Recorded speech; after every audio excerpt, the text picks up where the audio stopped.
এই যে, তোমার গায়ের রং তো একেবারে কালো, এই রঙের পোশাক একদম মানাবে না তোমাকে। উফ, তুমি তো শ্যামলা, এসব রং পরো কেন? এরকম কথা হরহামেশাই শোনা যায়।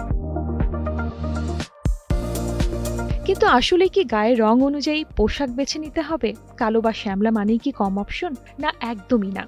ফ্যাশন মানে নিজেকে প্রকাশ করার আনন্দ। সেটা গায়ের রং, গড়ন বা সমাজের নিয়মের গণ্ডিতে আটকে পড়ার কিছু নয়।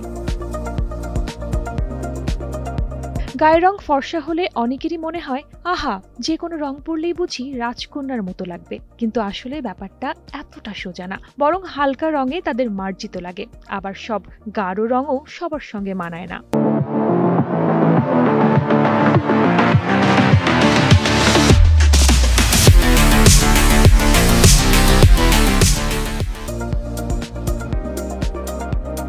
শ্যামলা ত্বক হলে উজ্জ্বল রং যেমন বাসন্তী, কমলা, হলুদ, মেরুন এসব একেবারে লাবণ্য বাড়িয়ে দেয়। তবে খুব গাঢ় রঙে ত্বক আরো ডার্ক লাগতে পারে, তাই একটু বুঝে নিতে হয়।